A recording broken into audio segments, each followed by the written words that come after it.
नमस्कार, आप देख रहे हैं समाचार आपके साथ मैं हूं पराक्रम सिंह शेखावत। बताएंगे आपको इस वक्त की बड़ी खबरें। शुरुआत करेंगे सुर्खियों के साथ। प्रधानमंत्री नरेंद्र मोदी और इंडोनेशिया के राष्ट्रपति प्रबोवो सुबियांतो के बीच हुई प्रतिनिधिमंडल स्तर की वार्ता। स्वास्थ्य, रक्षा समेत कई क्षेत्रों में द्विपक्षीय सहयोग बढ़ाने पर सहमति।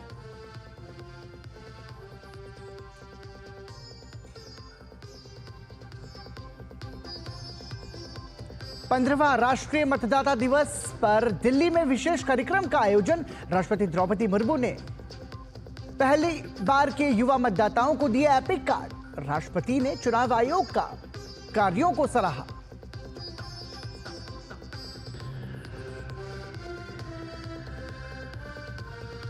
दिल्ली चुनाव के लिए अमित शाह कुछ ही देर में जारी करेंगे भाजपा का संकल्प पत्र। राहुल प्रियंका के चुनाव प्रचार पर अब भी सस्पेंस। वहीं कांग्रेस नेता उदित राज ने केजरीवाल को बताया सांप्रदायिक।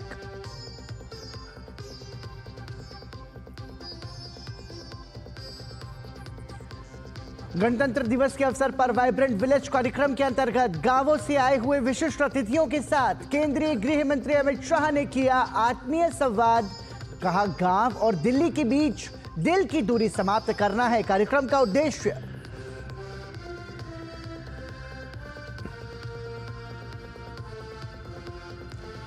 और अमेरिका में भारत की बड़ी कूटनीतिक जीत। 26/11 आतंकी हमले के गुनहगार तहव्वुर राणा के भारत प्रत्यर्पण को मंजूरी। फिलहाल लॉस एंजल्स के मेट्रोपॉलिटन डिटेंशन सेंटर में है Rana.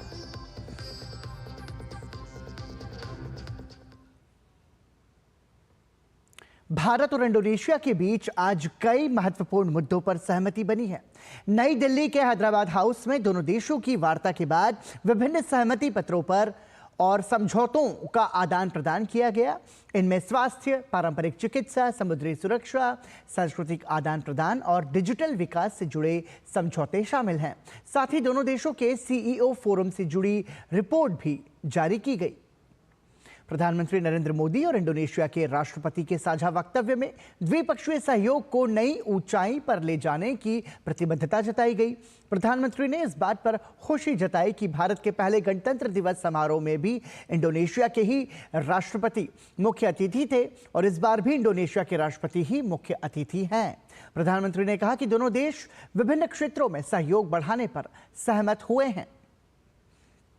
Fintech, artificial intelligence, internet of things और डिजिटल पब्लिक इंफ्रास्ट्रक्चर जैसे क्षेत्रों में हमने आपसी सहयोग को और सशक्त करने का निर्णय लिया है।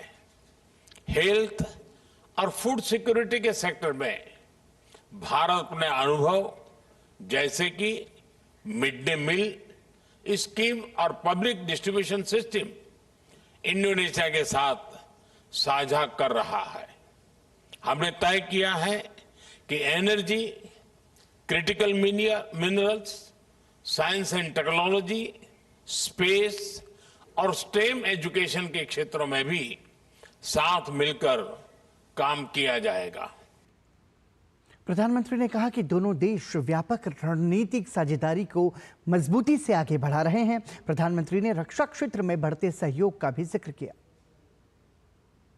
रक्षा क्षेत्र में सहयोग बढ़ाने के लिए हमने तय किया है कि डिफेंस मैन्युफैक्चरिंग और सप्लाई चेन में साथ काम किया जाएगा। हमने maritime security, cyber security, counter terrorism और डी रेडिकलाइजेशन में सहयोग पर भी बल दिया है।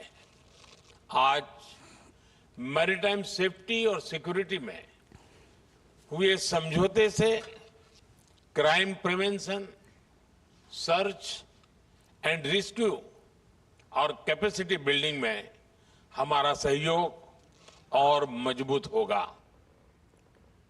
इंडोनेशिया को भारत का महत्वपूर्ण मित्र बताते हुए प्रधानमंत्री ने हिंद प्रशांत जैसे मुद्दों को लेकर दोनों देशों की साझा राय की भी चर्चा की। आसियान और इंडो पैसिफिक क्षेत्र में इंडोनेशिया हमारा महत्वपूर्ण पार्टनर है।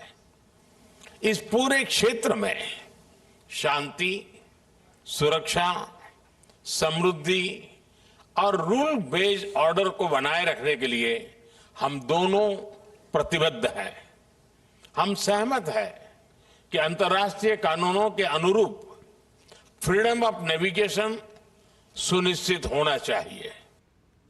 प्रधानमंत्री ने भारत और इंडोनेशिया के हजारों वर्ष पुराने संबंधों की भी चर्चा की। प्रधानमंत्री ने कहा कि सांस्कृतिक क्षेत्र में सहयोग के लिए भी दोनों देश एक साथ काम कर रहे हैं। रामायण और महाभारत से प्रेरित गाथाएं और बाली यात्रा हमारे लोगों के बीच अनवरत सांस्कृतिक और ऐतिहासिक संबंधों के जीते जागते प्रमाण है। मुझे खुशी है कि इंडोनेशिया में बोरोबुदुर बौद्ध मंदिर के बाद अब हम प्रम्बानन हिंदू मंदिर के संरक्षण में भी योगदान करेंगे। साथ ही वर्ष 2025 को Bharat ASEAN year of tourism के रूप में मनाया जाएगा। इससे भारत और इंडोनेशिया के बीच सांस्कृतिक आदान प्रदान और पर्यटन को भी बढ़ावा मिलेगा। इंडोनेशिया के राष्ट्रपति प्रबोवो सुबियांतो ने भारत के साथ मजबूत सहयोग की प्रतिबद्धता दोहराई। उन्होंने प्रधानमंत्री नरेंद्र मोदी को इंडोनेशिया यात्रा का न्योता भी दिया। इंडोनेशिया के राष्ट्रपति ने विभिन्न क्षेत्रों में भारत से मिल रहे सहयोग पर आभार जताया। Bakri, Chairman, Indonesia. We also thank you, Prime Minister, for your assistance. We study your programs, we send technical teams, and now we are implementing many of the programs which for us has been good examples in which we would like to basically to learn from your experience. देश भर में आज 15वां राष्ट्रीय मतदाता दिवस मनाया जा रहा है। इस अवसर पर भारत निर्वाचन आयोग द्वारा दिल्ली में आयोजित कार्यक्रम में राष्ट्रपति द्रौपदी मुर्मू शामिल हुई। इस अवसर पर केंद्रीय विधि और न्याय मंत्री अर्जुन राम मेघवाल, मुख्य निर्वाचन आयुक्त और निर्वाचन आयुक्त भी उपस्थित रहे। इस आयोजन में विभिन्न देशों के चुनाव प्रबंधन निकायों के प्रतिनिधि और प्रमुखों ने हिस्सा लिया। राष्ट्रपति ने प्रथम बार के युवा मतदाताओं को एपिक कार्ड दिए। मुख्य चुनाव आयुक्त राजीव कुमार द्वारा राष्ट्रपति को India votes 2024 A saga of democracy शीर्षक वाली ECI कॉफी टेबल बुक की पहली प्रति भेंट की गई। आयोग द्वारा राष्ट्रपति को बैलेट में विश्वास, भारत के 2024 के चुनावों को आकार देने वाली मानवीय कहानियां भी भेंट की गई। यह पुस्तक मानवीय रुचि की कहानियों का एक संग्रह है जो इन चुनावों को अलग बनाती है।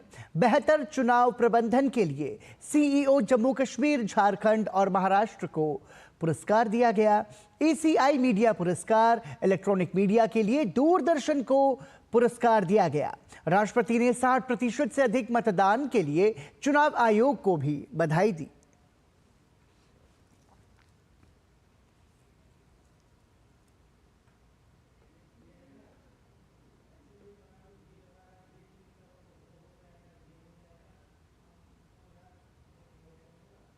दो 2024 के लोकसभा चुनाव को संपन्न कराने में पूरे देश में 2 लाख से अधिक पोलिंग स्टेशंस पर सुरक्षाकर्मियों, पोलिंग ऑफिसर्स तथा कर्मचारियों सहित लगभग 1.5 करोड़ लोगों ने सक्रिय भागीदारी निभाई है। इस चुनाव में लगभग 65 करोड़ मतदाताओं ने अपने मताधिकार का प्रयोग किया है। इस संख्या की विशालता का अनुमान इस तथ्य से लगाया जा सकता है कि यूरोपियन यूनियन के 27 देशों की कुल आबादी लगभग 44 करोड़ है। समावेशी लोकतंत्र की प्रभावशाली झलक चुनाव में देखने को मिलती है। पिछले 3 लोकसभा चुनाव में लगातार 66% से अधिक मतदान के लिए मैं निर्वाचन आयोग और मतदाताओं को बहुत बहुत बधाई देती हूँ। इन चुनाव में महिलाओं की बढ़ती हुई भागीदारी हमारे समाज और देश के समग्र विकास का महत्वपूर्ण संकेत है। मुझे ये जानकर बहुत प्रसन्नता हुई है कि निर्वाचन आयोग ने 85 वर्ष से अधिक आयु के वयोवृद्ध मतदाताओं, दिव्यांग मतदाताओं तथा सुदूर क्षेत्रों में बसे जनजातीय मतदाताओं के लिए मतदान प्रक्रिया को सुगम बनाने हेतु विशेष प्रयास किए हैं। और इसी के साथ यहाँ रुक रहे हैं, एक छोटे से ब्रेक के लिए बने रहिए हमारे साथ।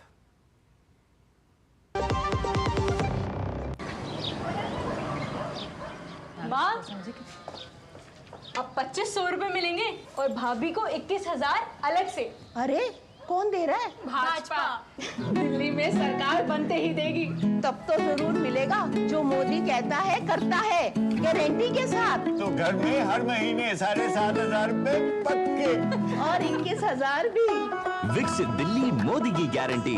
5 फरवरी को कमल का बटन दबाएं, भाजपा को जिताएं। भारत चुनाव आयोग की ओर से 23 और 24 जनवरी को नई दिल्ली में 2 दिवसीय वैश्विक चुनाव प्रबंधन सम्मेलन आयोजित किया गया। सम्मेलन की सार्थकता और अन्य मसलों पर मुख्य चुनाव आयुक्त राजीव कुमार से डीडी न्यूज संवाददाता ऋषि कुमार ने बात की।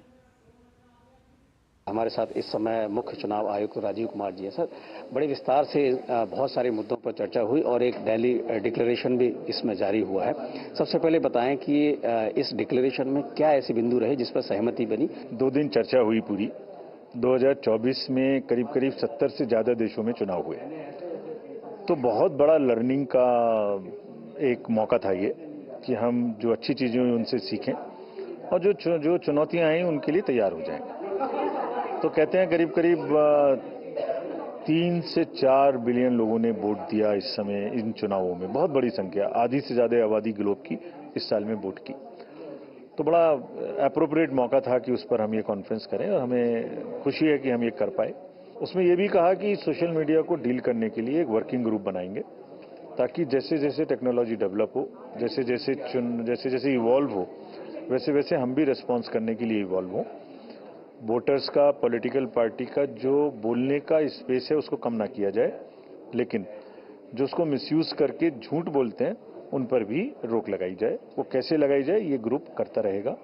दोनों ये अच्छे डिक्लेरेशन में पार्ट है। तो टेक्नोलॉजी का यूज और उसके खतरे दोनों को किस तरीके से आप देख रहे हैं? वोटिंग के जैसे मैंने पहले कहा, इलेक्टरल रोल में सब शामिल हों और जो शामिल हैं वही पोलिंग पे आए। ये बेसिक ड्यूटी है सभी चुनाव आयोगों की। इसमें बहुत सारी कंट्रीज ने डिजिटल ऑथेंटिफिकेशन, बायोमेट्रिक ऑथेंटिफिकेशन का प्रोसेस चालू किया है कि वो बायोमेट्रिक्स अपने अपने यहाँ लगाने वाले हैं या लगाते हैं। तो उससे इम्पर्सोनेशन का खतरा खत्म हो जाता है और जो बहुत सारा स्लिप्स बांटना और ये सब चीज़ हम करते हैं वो भी उनको ऑटोमेटिक मिल जाती हैं। तो इंडिया में भी ये प्रोसेस शुरू हुआ है। अभी आधार सीडिंग हो रही है, लॉ बना, उसके लिए कानून बना। तो दोनों चीज़ में जो इम्पर्सोनेशन ना हो, लेकिन साथ ही साथ प्राइवेसी भी वोटर की पूरी सुरक्षित रहे, ये दोनों को मिला के हर देश अपने अपने कानून और अपने अपने माहौल और अपनी अपनी पॉलिटिकल कंसेंसस के हिसाब से आगे बढ़ रहा है। बट फ्यूचर में टेक्नोलॉजी का यूज हर क्षेत्र में बढ़ता ही चला जाएगा। तो हमने बात की राजीव कुमार जी से, जिनका कहना है कि जो टेक्नोलॉजी का जो यूज है और उसके खतरे हैं, इन दोनों से मिला जुला एक रूप आगे बढ़ाना है और तमाम देशों ने इस बात पर सहमति भी दी है। कैमरामैन केरला के साथ ऋषि कुमार, डीडी न्यूज, दिल्ली। देश की आन बान और शान गणतंत्र दिवस परेड के लिए प्रशासन ने सुरक्षा व्यवस्था चाक चौबंद कर दी है। नई दिल्ली रेंज के ट्रैफिक डीसीपी पुलिस उपायुक्त ढाल सिंह ने इस विषय में जानकारी दी है। उन्होंने बताया कि कल सुबह 10:30 बजे गणतंत्र दिवस परेड शुरू होगी, जो 12:30 बजे तक चलेगी। हमारी ट्रैफिक की व्यवस्था 26 जनवरी की सुबह 4 बजे से रहेगी। कार्यक्रम में जिन लोगों को आमंत्रण पत्र दिए गए हैं उन्हें पार्किंग लेवल की पूरी जानकारी दी गई है। इसके साथ ही दिल्ली के बॉर्डर इलाकों में आज रात 9 बजे से प्रतिबंध शुरू हो जाएगा। दिल्ली में वाणिज्यिक वाहनों का डायवर्जन किया जाएगा, केवल आवश्यक वाहनों को ही प्रवेश दिया जाएगा।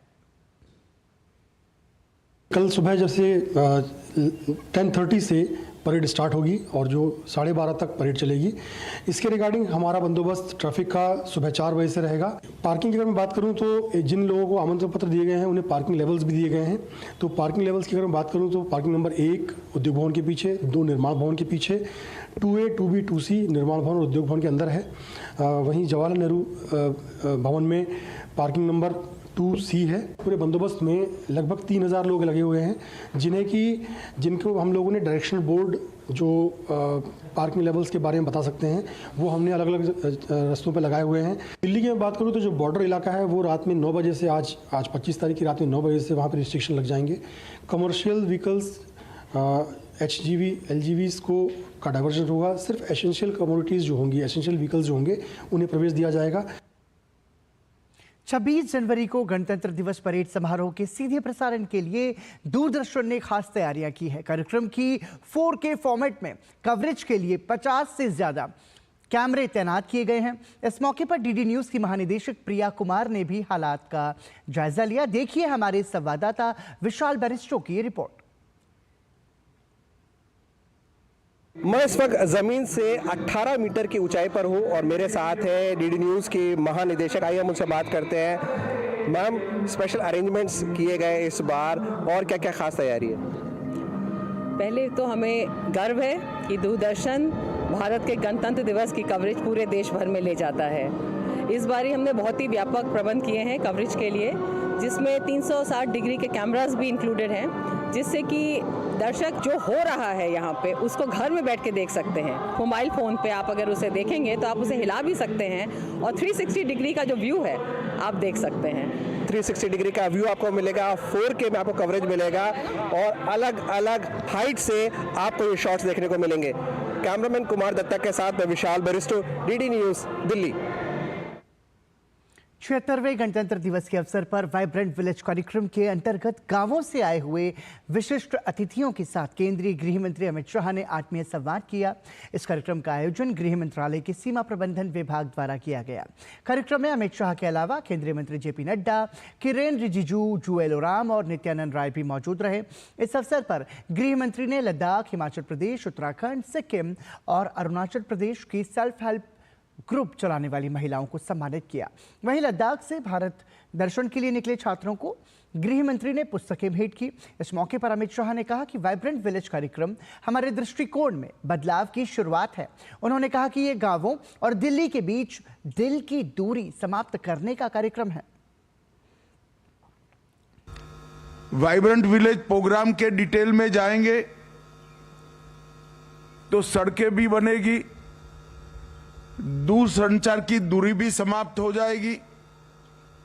सड़कें बनेगी तो भौतिक दूरी भी समाप्त हो जाएगी और कहीं रेल, कहीं रोड, कहीं नजदीक में एयर की कनेक्टिविटी भी होगी।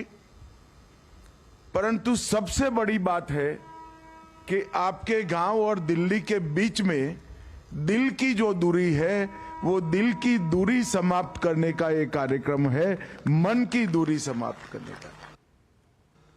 ये बदले हुए दृष्टिकोण का परिचायक। देश के विकास की बात कोई नई नहीं है। 75 साल से देश के विकास की बात होती भी रही है, इसके लिए काम भी होता है।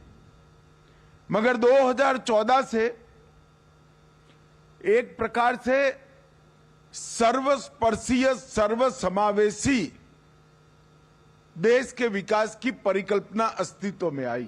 देश का विकास इस तरह से हो कि जो देश के हर नागरिक को स्पर्श करे और देश का विकास इस तरह से हो जो देश के हर क्षेत्र को स्पर्श करे। तो सर्वस्पर्शीय, सर्वसमावेशक विकास की शुरुआत नरेंद्र मोदी जी के प्रधानमंत्री बनने के बाद आई। केंद्रीय स्वास्थ्य मंत्री जेपी नड्डा ने दिल्ली में वाइब्रेंट विलेज कार्यक्रम के लिए दिल्ली आए अतिथियों के साथ संवाद किया।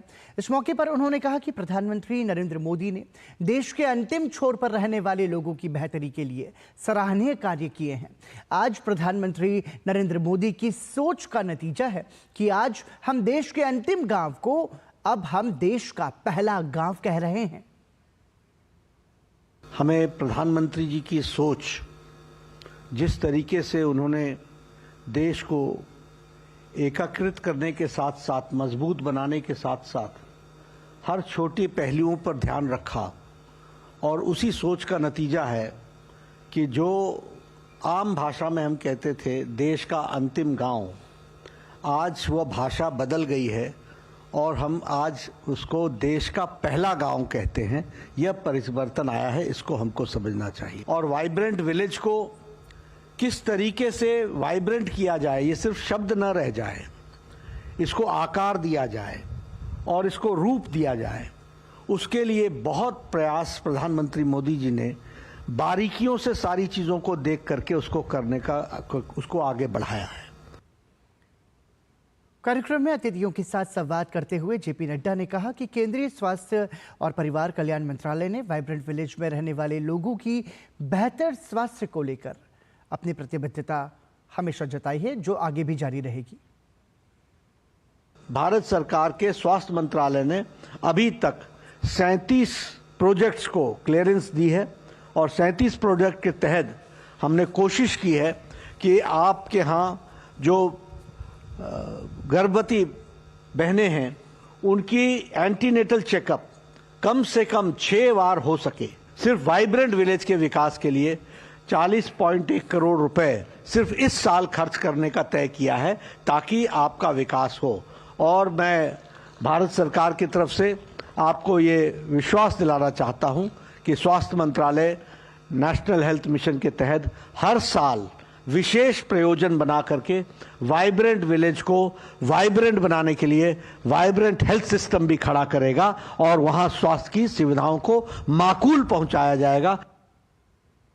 क्या रुक रहे हैं, एक छोटे से ब्रेक के लिए बने रहिए हमारे साथ। जब धरती चीर कर निकलता है लोहे का पत्थर और मिलता है मोंगिया के जोश से, फिर तपता है, पिघलता है और बनता है फौलाद। अब होता है सरिया सारी खूबियों के साथ। मोंगिया स्टील, मजबूत देश का मजबूत सरिया। और आइए बात करते हैं दिव्य और भव्य महाकुंभ की।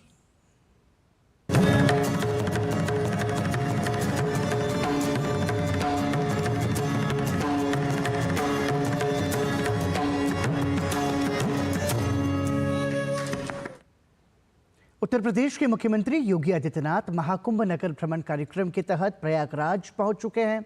इस दौरान मुख्यमंत्री योगी आदित्यनाथ ने अखिल भारतवर्षीय अवधूत भेष 12 पंथ योगी महासभा में भाग लिया। साथ ही मुख्यमंत्री योगी आदित्यनाथ ने मौनी अमावस्या को लेकर चल रही तैयारियों की भी समीक्षा की। इस दौरान मुख्यमंत्री योगी आदित्यनाथ ने कहा कि हम सभी भाग्यशाली हैं कि हमें महाकुंभ 2025 देखने का अवसर मिला है। साथ ही मुख्यमंत्री योगी ने प्रधानमंत्री नरेंद्र मोदी का भी आभार जताया।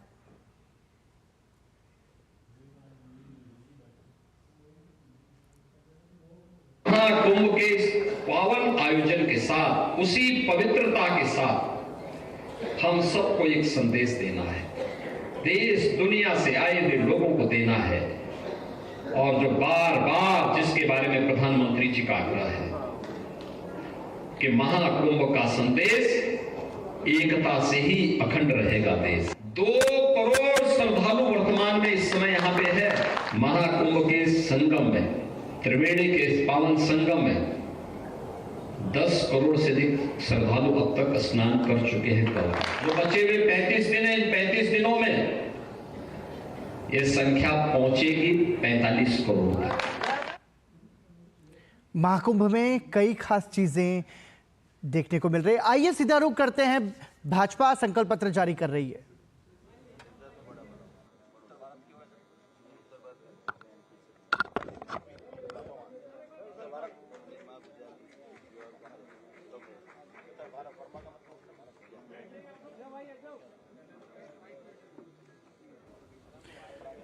तो दिल्ली विधानसभा चुनाव को लेकर के भारतीय जनता पार्टी का संकल्प पत्र जारी कर रहे हैं गृह मंत्री अमित शाह और उनके साथ तमाम सारे नेता भी यहां पर मौजूद हैं। दिल्ली भाजपा प्रदेश अध्यक्ष वीरेंद्र सचदेवा, सांसद मनोज तिवारी और तमाम सारे नेता। और आइए अब अमित शाह का संबोधन सुनते हैं।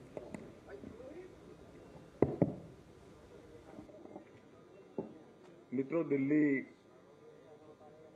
प्रदेश भारतीय जनता पार्टी की इस प्रेस वार्ता में आप सभी का स्वागत है। जैसा कि आप जानते हैं, आज दिल्ली 2025 विधानसभा चुनाव के लिए भारतीय जनता पार्टी का संकल्प पत्र का अंतिम हिस्सा जारी करने के लिए मैं आप सबके सामने उपस्थित हुआ हूं। जैसी कि भारतीय जनता पार्टी की परंपरा है, हम चुनाव को बहुत गंभीरता के साथ लेते हैं। चुनाव को जनसंपर्क का माध्यम भी मानते हैं और चुनाव के माध्यम से बनने वाली सरकारों के नीति निर्धारण को निश्चित करने के लिए हम जनता के बीच में जाकर चुनाव में भारतीय जनता पार्टी से क्या अपेक्षा है, इसकी परीक्षा भी करते हैं। मैं अन्य दलों के नाम दिए बगैर इतना जरूर बताना चाहता हूं कि भारतीय जनता पार्टी के लिए संकल्प पत्र विश्वास का सवाल होता है और करने वाले कामों की सूची होता है। ये कोरे वादे नहीं होते हैं। और विशेषकर 2014 से नरेंद्र मोदी जी ने इस देश के अंदर पॉलिटिक्स ऑफ परफॉर्मेंस को एस्टैब्लिश किया है और भारतीय जनता पार्टी ने जितने भी विधानसभाओं के और लोकसभा के 3 चुनाव आए, उसमें जो वादे किए हैं वो पूरा करने का गंभीरता से प्रयास किया है। हमारा ट्रैक रिकॉर्ड है। इसलिए दिल्ली प्रदेश भारतीय जनता पार्टी ने महिलाओं के साथ, युवाओं के साथ, जे क्लस्टर के निवासियों के साथ, असंगठित मजदूरों के साथ, मध्यम आय वर्ग के लोगों के साथ, पेशेवरों के साथ, व्यापारियों के साथ, झुग्गी झोपड़ी के लोगों के साथ ठेठ नीचे जाकर कंसल्टेशन कर सुझाव प्राप्त करने का काम किया है। अलग अलग प्रकार के 1,08,000 लोगों ने अपना सुझाव देना मुनासिब समझा। 62 प्रकार की अलग अलग समूहों की बैठक की गई और 12,000 से ज्यादा 41 LED वान के माध्यम से ग्रुप मीटिंगों में हमने सुझाव मांगे और ये सुझाव दिल्ली का बजट और दिल्ली की रिक्वायरमेंट, ये तीनों को ध्यान में रखकर ये हमारा संपूर्ण संकल्प पत्र बना है, जिसको हमारे राष्ट्रीय अध्यक्ष जी ने पहले चरण में घोषित किया, उसके बाद श्री अनुराग ठाकुर जी ने घोषित किया और आज पूरा संकल्प पत्र तीसरे चरण के साथ यहाँ आपके सामने रख रहा हूं मैं। मित्रों, इसके पहले मैं दिल्ली की चुनाव के मुद्दों के बारे में भी जरूर बात करना चाहता हूं। हमने जनता के वादे पूरे न करने वाली सरकारें भी देखी हैं, जनता के वादे पूरे कर विश्वास अर्जित कर चुन के आने वाली भी सरकारें देखी हैं और असमर्थता घोषित करती हुई भी सरकारें देखी हैं। मगर एक ऐसी सरकार श्री केजरीवाल दिल्ली में चला रहे हैं जो वादे करते हैं, पूरे नहीं करते हैं और फिर से झूठ के एक बहुत बड़े पुलिंदे के साथ, भोले से चेहरे के साथ जनता के सामने उपस्थित होते हैं।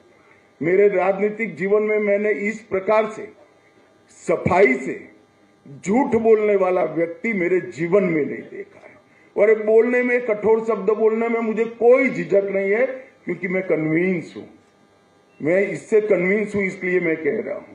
ढेर सारे ऐसे वादे इन्होंने किए कि जिनको पूरा करने के लिए इनके पास ना तो समय है, ना इच्छा है, ना संकल्प। मैं सबसे पहले श्री केजरीवाल को ये याद कराने आया हूं कि इन्होंने कहा था कि मेरी सरकार का कोई मंत्री सरकारी बंगलो नहीं लेंगे और उन्होंने बंगलो लिया।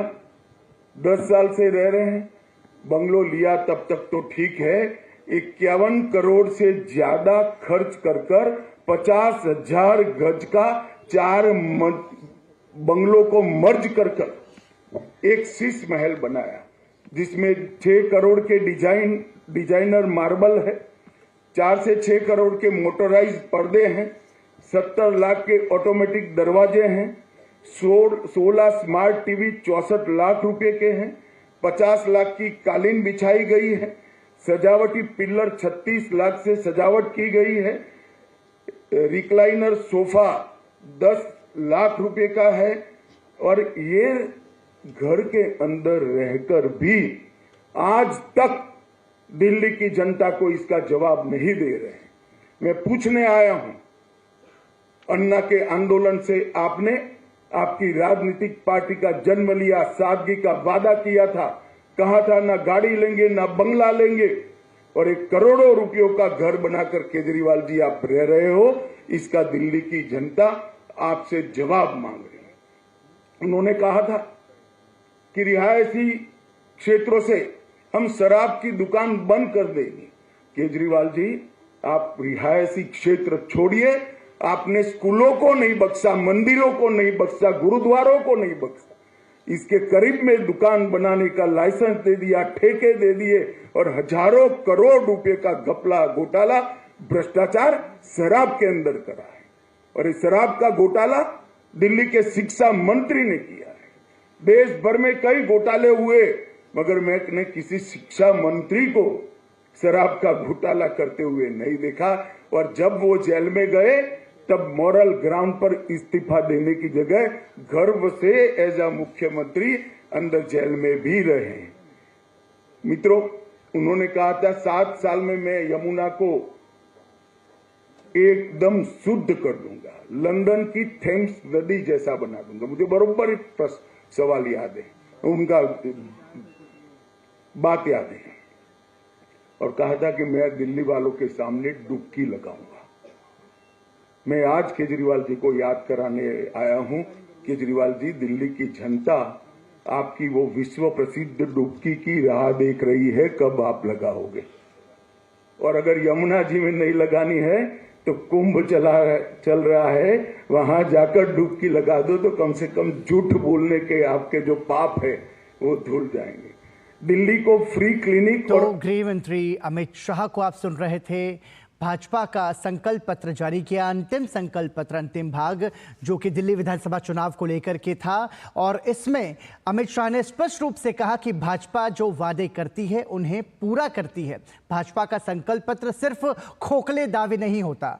हमारे साथ इस पर बातचीत के लिए जुड़ रहे वरिष्ठ पत्रकार शेखर अय्यर, बहुत बहुत स्वागत शेखर अय्यर साहब आपका। सीधे तौर पर समझना चाहेंगे, संकल्प पत्र को 3 चरणों में जारी किया गया, और जिसमें अमित शाह को आप और हम अभी सुन रहे थे, सीधे तौर पर उन्होंने केजरीवाल पर निशाना साधा, आम आदमी पार्टी पर निशाना साधा, और तमाम सारे भ्रष्टाचार के आरोप। और सबसे बड़ा कि मैंने अपने राजनीतिक जीवन में इतनी सफाई से झूठ बोलने वाला व्यक्ति, अरविंद केजरीवाल के तौर पर उन्होंने कहा, ऐसा व्यक्ति मैंने नहीं देखा। कैसे आप देख रहे हैं भाजपा के इस अंतिम संकल्प पत्र को और अमित शाह के बयान को? देखिए, पहला पत्र नड्डा जी ने रिलीज किया था जी, उसमें कई वादे हैं बीजेपी के दिल्ली जनता के प्रति। फिर अनुराग ठाकुर जी ने जो रिलीज किया था, ये है एक प्रकार से फाइनल है।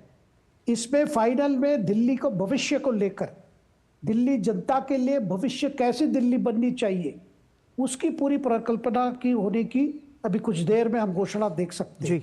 लेकिन जो मूल बात है, इस चुनाव केवल केजरीवाल के नेतृत्व पर है, केजरीवाल के व्यक्ति पर है, और केजरीवाल मुख्यमंत्री के रूप में दिल्ली के लिए क्या किया नहीं किया। और जो आरोप अभी हम सुन रहे थे अमित शाह जी की तरफ से, जिस पर अरविंद केजरीवाल एकदम बैकफुट पे शुरू से है, वो शीश महल के मैटर हो, एक्साइज स्कैम मैटर हो, या बाकी जितने वादे जो करना था वो नहीं किए, इसको लेकर आज अमित शाह जी पूरे के पूरे खुलासा कर रहे हैं के बाद एक। लेकिन अय्यर साहब, इसमें हमने ये भी देखा कि सीधे तौर पर केजरीवाल पर निशाना साधते हुए अमित शाह ने ये भी कहा कि अन्ना के आंदोलन से जन्म लेने वाली एक ऐसी पार्टी जो सादगी की बात करती थी, जो ये कहती थी कि हम सरकारी बंगला नहीं लेंगे, लेकिन मुख्यमंत्री बनने पर जो शीश महल उन्होंने खड़ा किया और जो शराब घोटाले की बात उन्होंने कही तो सीधे तौर पर अमित शाह ने कहा है कि दिल्ली की जनता आपसे जवाब मांगती है कि ये जो तमाम सारा भ्रष्टाचार और घोटाला आपने किया है इस पर आपकी जवाबदेही है, आप जवाब दीजिए। कैसा असर इसका दिल्ली के विधानसभा चुनावों में हम देख सकते हैं? देखिए, बहुत बड़ा असर पड़ रहा है इस चुनाव में, क्योंकि इस बार 10 साल के बाद दिल्ली जनता जानना चाह रही है इनकी रिकॉर्ड क्या रही है। जी, एक प्रकार से ये एक जैसे स्कूल छात्र मतलब पास होके या जो रिपोर्ट कार्ड क्या है, उस रिपोर्ट कार्ड अगर आप देखेंगे दिल्ली में बहुत चीज़ें अधूरी रही है। कई चीज़ें तो बिल्कुल शुरू ही नहीं हुई, कई चीज़ें का आज भी इम्प्लीमेंटेशन की कोई प्लान नहीं है। और इतने वादे देकर, और सबसे खास बात यह है कि क्योंकि आम आदमी पार्टी अन्ना हजारे के आंदोलन में जन्म लिया था जी, इसका मूल ये था कि भ्रष्टाचार को पूरा दिल्ली के ये से पूरा अबॉलिश कर देंगे। लेकिन 10 साल के बाद अब क्या देख रहे हैं, कई क्षेत्र में ये आरोप बार बार आ रहा है। केवल शीश महल ले लीजिए, क्या एक आम आदमी के मुख्यमंत्री इतनी पैसे खर्चा करने चाहिए अपने ऑफिशियल रेजिडेंस के लिए? जी, जो कहा जा रहा है कि भाई वो भी कोविड कार्यकाल में था। ये सबसे गंभीर बात वही है, जब कोविड कार्यकाल में इतने पैसे खर्चे हुए जी, इसका मतलब कहीं ना कहीं सरकार, केजरीवाल की सरकार इतनी सेंसिटिव नहीं रही। और ये जो खर्चा हुआ, अभी अब मार्बल की बात कर रहे हैं, टाइल्स की बात कर रहे हैं, हम ऑटोमेटिक टॉयलेट्स की बात हो रही है जी, तो ये एक प्रकार से दिखाता है कि आप जिस प्रो पुअर इमेज लेकर आप चल रहे थे वो वाकई आप उतने प्रो पुअर नहीं है अपने एटीट्यूड में और आपके काम में। शेखर अय्यर साहब, देखिए अरविंद केजरीवाल की जो सरकार है दिल्ली में वो लगभग 2 टर्म पूरे कर चुकी है, लेकिन अब इसमें एक एनालिसिस भी किया जाता है। एनालिसिस उस बात का कि जिन वादों के साथ वो जनता के बीच में थे उन वादों पर वो कितना खरा उतरे हैं और उसके बाद दिल्ली की जो स्थिति है वो आखिर स्थिति क्या है।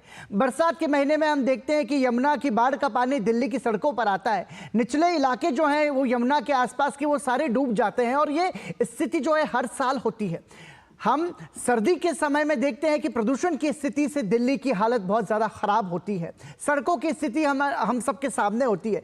ऐसे में जब बात विकास की होगी, जब बात होगी कि आखिर जो रिपोर्ट कार्ड है उसमें रिजल्ट क्या रहा, तो आपको लगता है कि उस आधार पर अब दिल्ली की जनता जो है वो इतनी परिपक्व है कि जब वो चुनाव में पहुंचेगी तो इन तमाम सारे मसलों पर अपना वोट देगी? देखिए, ये सारे बातें बिल्कुल वोटर के सामने है, मतलब वोटर भूल नहीं सकते। देखिए, पीने पानी की बात है तो पहला तो मुफ्त में पीने पानी की बात आई, लेकिन आज क्वालिटी ऑफ पानी क्या है, जो पीने पानी की जो हालत क्या है। कई इलाके में जो पानी आ रहा है वो पीने लायक नहीं है जी। तो इस तरह की कई चीजें जो हैं, जो वादा किए गए थे, जो फाइनली जब डिलीवर हुआ, जो क्वालिटी ऑफ डिलीवरेंस की भी बात है। और उस पर देखिए, एक बात तो क्लियर है, पिछले 2 साल से हम क्या देख रहे थे, केवल केंद्र के साथ एक लंबा एक जंग चल रहा था जिसके वजह से दिल्ली में गवर्नेंस मामले बहुत पीछे हट गए। गवर्नेंस को लेकर ना कोई नेतृत्व था इसको इश्यू ये करने के लिए। बार बार बस बीजेपी को, प्रधानमंत्री मोदी जी को, केंद्र सरकार को बार बार ब्लेम करते रहे, लेकिन जो ग्राउंड लेवल पर जो काम करना था, मुझे लग रहा है कि केजरीवाल बिल्कुल ध्यान नहीं दे पाए, जिसकी वजह से आज ये सारे इश्यूज चुनावी मुद्दे बन गए हैं। शेखर अय्यर साहब, आप बने रहे हमारे साथ हमारे सहयोगी राजेश राज भी जुड़ चुके हैं। राजेश, आप सीधे तौर पर हम ये देख रहे हैं कि जो तमाम सारी बयानबाजियां आ रही है खासतौर से दिल्ली विधानसभा चुनाव को लेकर के, उसके बाद में अब जब भाजपा ने अपने संकल्प पत्र का अंतिम भाग भी जारी कर दिया है, तो कैसे देख रहे हैं दिल्ली की सियासत को? सभी राजनीतिक पार्टियों के अपने अपने दावे हैं और उस आधार पर जनता को तय करना है, क्या कहेंगे? मैं अभी दिल्ली बीजेपी पर मौजूद हूं, जो पंडित पंत मार्ग पर है, और यहाँ पर जो भारतीय जनता पार्टी के वरिष्ठ नेता हैं और देश के गृह मंत्री अमित शाह, वो प्रेस कॉन्फ्रेंस कर रहे हैं। और उन्होंने प्रेस कॉन्फ्रेंस कर साफ तौर पर जो दिल्ली के पूर्व मुख्यमंत्री हैं अरविंद केजरीवाल, उन पर उन्होंने जोरदार हमला बोला है। उन्होंने साफ तौर पर आरोप भी लगाए हैं और ये कहा है कि अन्ना आंदोलन से जो उपजे हुए लोग थे, वो किस तरीके से उन्होंने जनता के साथ वादा खिलाफी की है, इसका एक जीता जागता प्रमाण अरविंद केजरीवाल है। गृहमंत्री ने यह भी कहा कि अरविंद जब अन्ना आंदोलन से बाहर निकलकर जब सियासत में कदम रखते हैं तो वो कहते हैं कि हम गाड़ी नहीं लेंगे, बंगला नहीं लेंगे, घर नहीं लेंगे, लेकिन 4-4 बंगलों को तोड़कर एक अपना शीश महल खड़ा कर लेना और लाखों रुपए के कालीन बिछाना, लाखों रुपए की जो सुख सुविधा से संबंधित चीजें हैं उसको रखना, जनता जो है, दिल्ली की जनता सवाल पूछ रही है। भारतीय जनता पार्टी निश्चित तौर पर डेवलपमेंट के मुद्दे के सहारे जहां चुनाव मैदान में है, वहीं अरविंद केजरीवाल और उनके सहयोगियों के भ्रष्टाचार की कलई खोलने में भारतीय जनता पार्टी जो है वो बहुत आगे दिखाई पड़ रही है। और अब देखना होगा कि जनता इसे किस तरीके से हाथों हाथ लेती है, बीजेपी की बातों पर कितना यकीन करती है, यह देखने वाली बात होगी। लेकिन भारतीय जनता पार्टी करप्शन के मुद्दे पर आम आदमी पार्टी पर आक्रामक है और वो अरविंद केजरीवाल पर कहीं ना कहीं भ्रष्टाचार के कई तरह के आरोप लगाकर और कई तरह की बातें कहकर उन्हें घेर रही है और जनता के बीच जाकर इन मुद्दों को जोर शोर से उठाने की कोशिश कर रही है। भारतीय जनता पार्टी का यह तीसरा और आखिरी संकल्प पत्र होगा। अब सिलसिलेवार तरीके से गृह मंत्री बताएंगे कि आखिर कौन कौन से वायदे जो हैं जनता से वो करने वाले हैं। 2 संकल्प पत्र में अब तक जो जनता से वायदे किए गए हैं उसको कहीं ना कहीं आगे बढ़ाने की कोशिश इस संकल्प पत्र में भी हो सकती है। बिल्कुल, तो संकल्प पत्र का जो अंतिम जो चरण है, अंतिम हिस्सा जो है उसको जारी किया है गृह मंत्री अमित शाह ने। शेखर अय्यर साहब और राजेश राज, हम दोनों से रिक्वेस्ट करेंगे आप दोनों हमारे साथ बने रहिए। यहाँ हम रुक रहे हैं एक छोटे से ब्रेक के लिए, तुरंत लौट रहे हैं।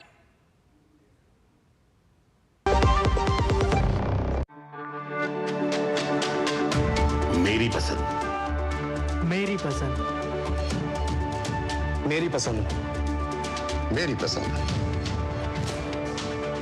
हमारी पसंद, हम सबकी पसंद। मजबूत देश का मजबूत सरिया मोंगिया स्टील। ब्रेक के बाद एक बार फिर आपका स्वागत। आप देख रहे हैं डीडी न्यूज। और भाजपा के वरिष्ठ नेता अमित शाह ने दिल्ली विधानसभा चुनाव के लिए भाजपा का संकल्प पत्र जारी कर दिया है। चर्चा के लिए हमारे साथ वरिष्ठ पत्रकार शेखर अय्यर मौजूद हैं, हमारे सहयोगी राजेश राज भी जुड़े हुए हैं। शेखर अय्यर साहब, देखिए, सबसे बड़ी बात है जनता की उम्मीदों पर खरा उतरने की। हालांकि हम ये भी देख रहे हैं कि बीते 2 बार के विधानसभा चुनाव को यदि हम देखें तो दिल्ली की जनता ने आम आदमी पार्टी पर ही अपना भरोसा जताया है। लेकिन इस बार की जो तस्वीर है वो तस्वीर थोड़ी अलग है और वो उसके अलग होने का एक बड़ा कारण है जिस तरीके से आम आदमी पार्टी और अरविंद केजरीवाल एक्सपोज हुआ है, उसमें अब जनता के सामने वास्तविकता आई है कि आखिर पीछे की सच्चाई क्या है। आपको लगता है कि इस विधानसभा चुनाव में ऐसे आसार हैं कि हो सकता है कि दिल्ली की जनता अपना जनादेश, अपना नेतृत्व बदलने का मन बना रही है? देखिए, लगातार 2015 से देखेंगे, 2015 में कितने सीटें मिली, उसके बाद 2020 में देखेंगे कई सीटें घटी। मुझे लगता है इस बार काफ़ी सीट्स घटने की संभावना ज़्यादा है। उसका अलग अलग कारण है। देखिए, आज अरविंद केजरीवाल के खिलाफ जो बातें रखी गई है ये केवल बीजेपी की तरफ से नहीं है, कांग्रेस भी उतनी ही उनको कह रही है। भाई मतलब जो पिछले 4 महीने पहले साथी थे, पार्लियामेंट्री चुनाव इकट्ठा लड़े थे, वो आज क्या कह रहे हैं अरविंद केजरीवाल के बारे में, उनके शासन के बारे में। तो इसका मतलब करप्शन एक बड़ा इश्यू बन गया इस चुनाव में। इसमें कोई दो राय नहीं है कि सरकार की जो बार बार ये जो परफॉर्मेंस की जो क्लेम है और एक्चुअल परफॉर्मेंस ग्राउंड पे क्या हुई है ये लोग देख रहे हैं, वोटर्स देख रहे हैं। और केवल जो पहले कार्यकाल में जो बिजली मुफ्त, पानी मुफ्त, उससे ज्यादा देखिए आज दिल्ली की जनता की जो अपेक्षाएं, जो एक्सपेक्टेशंस है वो ज्यादा है और समस्या कोई कम नहीं हुई है। देखिए, पिछले 5 साल में क्या कोई बड़ा काम हुआ है, कोई बड़ा कोई अचीवमेंट क्या केजरीवाल स्वयं कह नहीं पा रहे। केजरीवाल जी का इस बार चुनाव में यही है कि सारा फोकस अपने पर रखे, पार्टी से ज्यादा अपने पर है कि फिर लाइए केजरीवाल, जो बाकी रह गया जो प्रॉमिसेस है हम उसको पूर्ण कर देंगे। इसका मतलब आप स्वयं स्वीकार कर रहे हैं कि जितने वादे आप किए थे वो वादा आप पूर्ण नहीं कर पाए जी। सो अभी और समय चाहिए और एक मैंडेट चाहिए। मुझे नहीं लगता जनता आपके ट्रैक रिकॉर्ड को नजरअंदाज करते हुए उस परिमाण में आपको समर्थन देगी जैसे पहले दी थी, 2015 हो या 2020 हो। बिल्कुल ठीक है राजेश राज। देखिए सीधे तौर पर जो तमाम सारे सवाल अमित शाह ने किए हैं कि शीश महल पर आप जवाब दीजिए। आप ये बताइए कि आप यमुना में डुबकी कब लगाएंगे, यमुना का पानी आचमन लेने लायक आखिर कब होगा, दिल्ली के विकास की स्थिति जो है वो आखिर कब बदलेगी, दिल्ली की जनता को प्रदूषण के धुएं से मुक्ति कब मिलेगी। तो ये जो तमाम सारे सवाल अरविंद केजरीवाल से पूछे गए हैं, आपको लगता है कि जनता भी जब मतदान के लिए पहुंचेगी तो इन तमाम सारे मुद्दों पर ही अपना जनादेश सौंपेगी? देखिए ये पब्लिक जो है, ये आज की जो पब्लिक है बहुत ही होशियार पब्लिक है और कहीं ना कहीं तमाम लोगों की बातों को सुनती है और उस सुनने के बाद वो फैसले करती हैं। जो प्रत्याशी घर घर जाकर वोट मांगते हैं, तमाम प्रत्याशियों को आश्वासन दे डालती है। पुराने जमाने में जो वोटर होते थे वो जल्दी अपने पत्ते नहीं खोलते थे, लेकिन आज के जो वोटर हैं वो या तो एक्सपोज हो जाते हैं या तो किसी के पक्ष में प्रचार करते हुए दिखाई पड़ते हैं, नहीं तो वो पत्ते बिल्कुल नहीं खोलते और सबको आश्वासन देते हैं। और जब मतदान केंद्र तक जाते हैं तो फिर अपने बुद्धि विवेक के आधार पर वो मतदान करते हैं। तो निश्चित तौर पर जो करप्शन और डेवलपमेंट का मुद्दा भारतीय जनता पार्टी उठाने की कोशिश कर रही है, जनता कहीं ना कहीं उसी के इर्द गिर्द मतदान करने का मूड बना सकती है। लेकिन कहीं ना कहीं कांग्रेस के आने के बाद, कांग्रेस के चुनाव मैदान में आने के बाद ये राजनीतिक प्रेक्षकों का जो मिजाज है वो बताता है कि कहीं ना कहीं वो आम आदमी पार्टी का खेल अगर कांग्रेस बिगाड़ती है तो इसका सीधा फायदा भारतीय जनता पार्टी को मिल सकता है। और शायद यही वजह है कि भारतीय जनता पार्टी पूरे दमखम के साथ चुनाव मैदान में है और वो उसकी कोशिश है कि वो आम आदमी पार्टी के किले को भेज सके। अपने तर्कक से वो तमाम तीर जो है वो बीजेपी निकाल कर आम आदमी पार्टी के किले को भेजना चाहती है, ताकि दिल्ली में जो लगभग 2 दशक से भी ऊपर वक्त से उनकी हुकूमत नहीं है और उसमें वो वापसी करना बीजेपी हर हाल में चाहती है। और इसके लिए एड़ी चोटी का जोर लगाया जा रहा है। भारतीय जनता पार्टी के वरिष्ठ नेता और गृह मंत्री अमित शाह ने अभी अरविंद केजरीवाल पर कई तरह के आरोप लगाए हैं। संकल्प पत्र का जो आखिरी हिस्सा है उसको भी जारी किया है, लेकिन अब देखना होगा कि सिलसिलेवार तरीके से वो क्या क्या वायदे करते हैं। कार्यकर्ता उन वायदों को लेकर जनता के बीच जाएंगे और जनता कितना उसे आत्मसात करती है ये तो पता चलेगा तब जब मतपेटियां खुलेंगी और मतगणना का काम बिल्कुल जो है 5 फरवरी को मतदान होना है, 8 को परिणाम सामने होगा। ये बिल्कुल दिल्ली की जनता तय करेगी कि वो जनादेश किसे सौंपेगी। दोनों हमारे साथ बने रहेंगे, शेखर अय्यर साहब और राजेश राज दोनों हमारे साथ बने हुए हैं। फिलहाल रुक रहे एक छोटे से ब्रेक के लिए, तुरंत लौट रहे।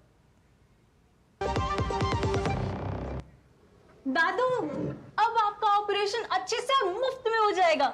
दिल्ली में रुका हुआ आयुष्मान फिर से लागू होने वाला है। कौन करेगा? तू? मोदी जी।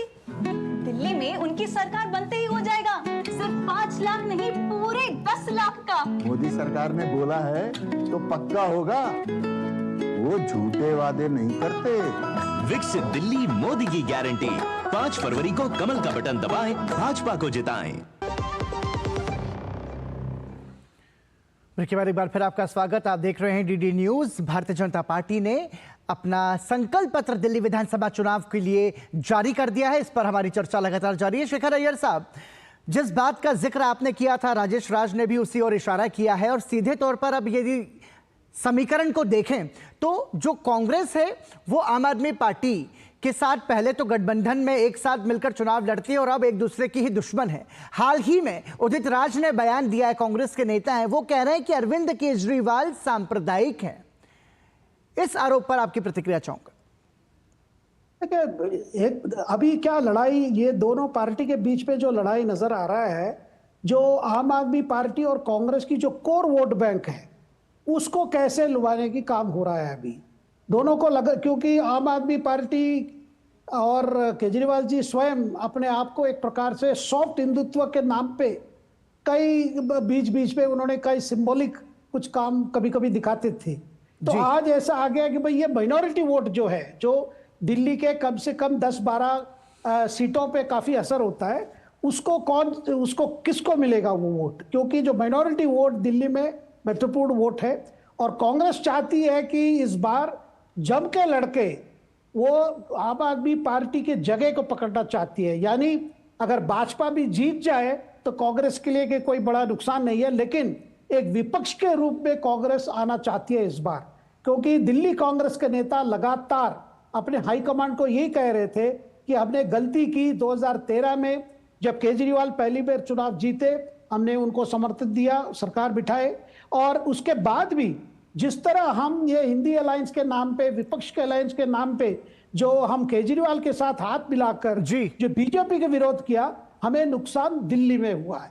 आज वो चाहते हैं उसको करेक्ट करने के लिए, और इसीलिए आप देख रहे हैं कि केंद्र नेतृत्व उतना इच्छा प्रकट ना भी करे, लेकिन दिल्ली कांग्रेस के नेता, दिल्ली के कार्यकर्ता वो जम के आम आदमी पार्टी को विरोध कर रहे हैं हर चुनाव क्षेत्र में। बिल्कुल राजेश राज, इन सब के साथ साथ देखिए सभी राजनीतिक दल तमाम सारे मुद्दों को लेकर, वादों को लेकर जनता के बीच में जा रहे हैं। अब बात है जनता के भरोसे की। ऐसे में जो 3 संकल्प पत्र जो जारी किए गए चरणबद्ध तरीके से भाजपा की ओर से, और उसमें जो तमाम सारे वादे किए गए हैं, उस पर अमित शाह महत्वपूर्ण रूप से जब ये कहते हो कि भारतीय जनता पार्टी जो वादा करती है उसे निभाती है और ये मोदी की गारंटी है, इसका कितना व्यापक असर जनता पर पड़ सकता है? देखिए, अमित शाह ने यही कहा कि जो परफॉर्मेंस ऑफ पॉलिटिक्स है उसको हमने बढ़ावा दिया है, और खासकर ये तब संभव हो पाया है जब प्रधानमंत्री नरेंद्र मोदी 2014 में सत्ता में काबिज होते हैं, तो हम परफॉर्मेंस के साथ पॉलिटिक्स करने की जो बात है उसको आगे बढ़ाते हैं। क्योंकि हम सिर्फ सियासत नहीं करते, हम परफॉर्मेंस करते हैं, जनता से किए हुए जो वायदे हैं उन वायदों को पूरा करते हैं। और आपने देखा होगा कि प्रधानमंत्री मोदी भी हमेशा कहते हैं कि जब हम शिलान्यास करने आते हैं तो फिर उद्घाटन करने भी हम ही आते हैं। यानी उनकी कोशिश होती है, आपने देखा होगा पुराने वक्त में, कि जब सरकारें पहले शिलान्यास करती थी और शिलान्यास करने के बाद उद्घाटन कोई और करता था, यानी 5 साल का वक्त जो है वो बीत जाता था और वह काम जो है अधूरा रह जाता था, काम पूरा नहीं होता था। लेकिन प्रधानमंत्री एक टाइम फ्रेम के साथ, चाहे वो हम संसद को बनाने की बात करें या फिर जो तमाम जो योजनाएं हैं उनकी बात करें, तो एक टाइम फ्रेम के साथ वो काम करते हैं। और उनके जो मंत्रिमंडल के साथी हैं, नितिन गडकरी जो ट्रांसपोर्ट मिनिस्टर हैं, वो तो जो वक्त तय करते हैं उस वक्त के हिसाब से ही सड़कें या 4 लेन 6 लेन जो है वो बनकर देश में तैयार होती हैं। तो एक बीजेपी ने जो परफॉर्मेंस के आधार पर पॉलिटिक्स करने की जो बात की है, इस बात का गृह मंत्री अमित शाह कर रहे थे कि हम कहीं ना कहीं दिल्ली में तमाम काम पूरे करेंगे। यदि हम हुकूमत में आते हैं, दिल्ली की सत्ता पर काबिज होते हैं, तो उन तमाम काम को हम पूरा करेंगे जो हमारे तीनों संकल्प पत्र के हिस्से होंगे, हम उसको अमलीजामा पहनाने की पूरी तौर पर कोशिश करेंगे। शेखर अय्यर साहब, सीधे तौर पर अरविंद केजरीवाल को झूठा करार दिया है अमित शाह ने, और ये भी कहा है कि जो वो वादे करते हैं वो पूरा नहीं करते हैं। उसके तमाम सारे उदाहरण भी उन्होंने बार बार बताए। भारतीय जनता पार्टी इस पर तमाम सारे आरोप भी लगाती रही है। लेकिन इन सब के बीच में सीधा और महत्वपूर्ण सवाल ये है कि उसमें हमने देखा कि भारतीय जनता पार्टी की जो स्ट्रेटेजी रही चुनाव को लेकर के, विधानसभा चुनाव को लेकर के, उसमें उन्होंने जो झुग्गी बस्ती वाले जो लोग हैं उनसे बात की, व्यापारी वर्ग से बात की, विद्यार्थियों से बात की, 1 लाख से ज्यादा लोगों से सुझाव मंगवाए, उसके बाद चरणबद्ध तरीके से अपना संकल्प पत्र जारी किया। बूथ स्तर की प्लानिंग की बात भारतीय जनता पार्टी का चुनावी मैनेजमेंट करता है। तो ये जो प्रक्रिया है जनता के बीच में जाने की और रणनीति के साथ चुनाव लड़ने की, ये जो बीजेपी की ये जो प्रोसेस है, इसको आप कैसे देखेंगे, कैसे इसका विश्लेषण करेंगे? नहीं, बिल्कुल ये बहुत महत्वपूर्ण एक्सरसाइज हुआ है।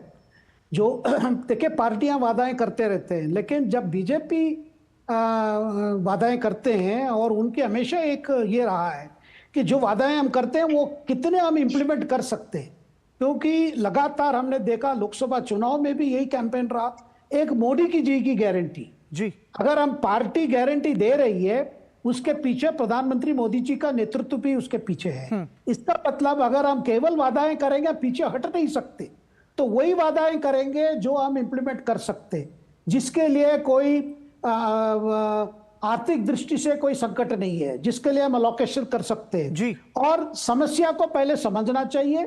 इसीलिए इतना बड़ा फीडबैक एक्सरसाइज हुआ, कम से कम 1 लाख की जो फीडबैक की आपने जिक्र किया, फीडबैक लेकर दिल्ली में खास करके अलग अलग इलाके में क्या समस्या है, वो आपके ये मकान के लिए हो या पीने पानी के लिए हो या स्लम क्लियरेंस के लिए हो जी, सैनिटेशन के लिए हो, जो भी जो है कि देखिए पिछले हमने क्या देखा पिछले 10 साल में, सरकार के कई कार्यक्रम, केंद्र सरकार के कई कार्यक्रम दिल्ली में लागू होने नहीं दिया गया। आप जनजीवन मिशन भी, आयुष्मान भारत योजना भी उसका उदाहरण है, बिल्कुल ले लीजिए जी। और दिल्ली के हॉस्पिटल जो दिल्ली सरकार के अंडर में है, उस हॉस्पिटल उनकी क्या हालत है, उनमें क्या सुविधाएं हैं, ऐसे कई चीजें जो हैं बीजेपी चाहती है कि दिल्ली के लोग एक समझे कि जब केंद्र सरकार और वो भी प्रधानमंत्री मोदी जी के नेतृत्व में जो चल रही सरकार, कहीं भी कोई वादा हो उसके पीछे प्राइम मिनिस्टर ऑफिस और केंद्र सरकार पीछे है।